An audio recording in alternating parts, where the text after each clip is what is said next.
안녕하세요. 출근길 3번 노동법 전경국 노무사입니다. 오늘은 50인 미만에 대한 중대재해처벌법 확대 적용 시점이 내년 2024년 1월 27일로 다가옴에 따라서 50인 미만 사업장에서 내년 1월 27일 이전에 어떻게 사업장 내 각종 중대재해 위험 요인을 제거해야 하는지, 그리고 중대재해를 예방하기 위한 산업안전보건법 예방조치를 어떤 방식으로 해야 하는지, 그리고 미리 준비를 어떻게 세워야 하는지 등에 대해서 50인 미만 사업장에서는 현실적으로 전혀 준비가 되지 않고 있는 상황입니다.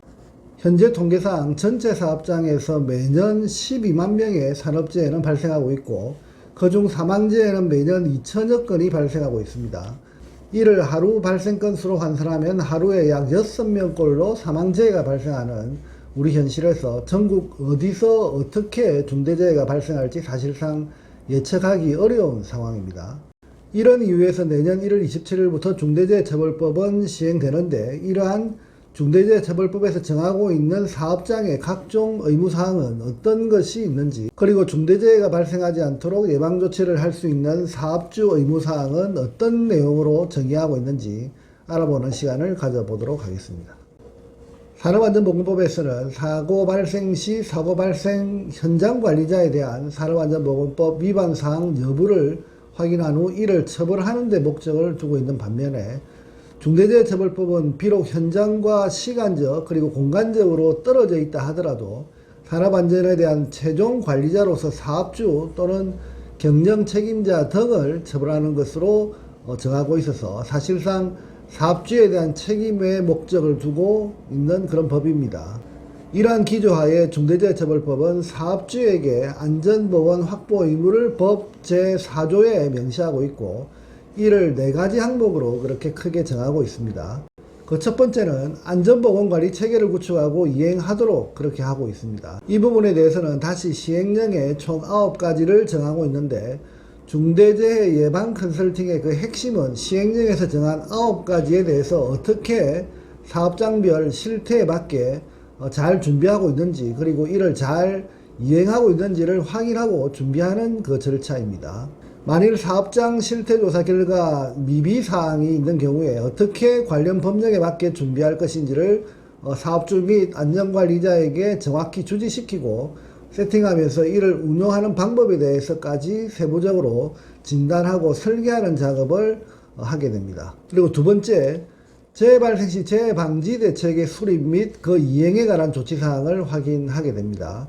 사업장이 그동안 재해 발생 현황을 확인하고 재해 유형별로 어떻게 대처하고 재발 방지 조치를 어떻게 수립했는지 확인하게 됩니다.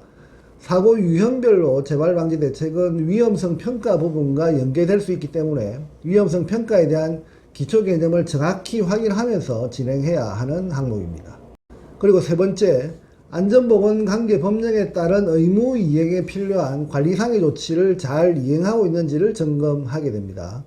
이 부분에 대해서도 현재 중대재해처벌법 시행령 제5조에 총 3가지를 정하고 있는데, 사실상 그 3가지를 어떻게 관리하고 조치할 것인지 너무 추상적이기 때문에 사업장에서 제대로 운영할 방법을 사실 찾기 어려운 것이 현실입니다. 하지만 컨설팅 과정을 통해서 사업장의 관련 법령에 대한 이행 여부를 체크리스트를 통해 확인하고 미비한 부분은 개선 방안을 찾고, 그리고 예산상의 조치는 어떻게 하는 것이 필요한지 그 실태를 확인하고 개선 방안을 어떻게 찾을 것인지 등을 컨설팅을 통해서 찾아가게 됩니다. 결과적으로 사업주가 중대재해처벌법과 시행령에 따라서 해야 할 관리상의 조치를 잘 이행할 수 있도록 현장에 맞게 해법을 제시하는 것, 그것이 바로 중대재해 예방 컨설팅의 그 핵심입니다. 중대재해처벌법이 내년 1월부터 시행하게 되는데 처벌 수위는 상당히 높고 중대재해 예방에 대한 필요성은 공감하는데, 동법령을 어떻게 여러분의 사업장에 잘 녹아들일 수 있도록 세팅하는가, 이에 대한 많은 고민이 있을 수밖에 없습니다. 산업 현장의 유형에 맞게 현장 중심적인 체계적인 컨설팅이 필요하시다면 산업안전과 산업재해에 대한 다양한 예방 그리고 대응 방법을 전문적으로 수행한 산재전문노무사의 도움이 반드시 필요하다는 점을 설명드리면서, 오늘은 중대재해처벌법 컨설팅 부분에서 사업주 의무사항에 대한 컨설팅 기본 골격에 대해 설명드리는 시간을 가져봤습니다. 다음에는 조금씩 쟁점별로 세분화시켜서 주제별로 검토하는 방식으로 영상을 준비할 예정이니 관심 있게 지켜봐 주시기 바랍니다. 감사합니다.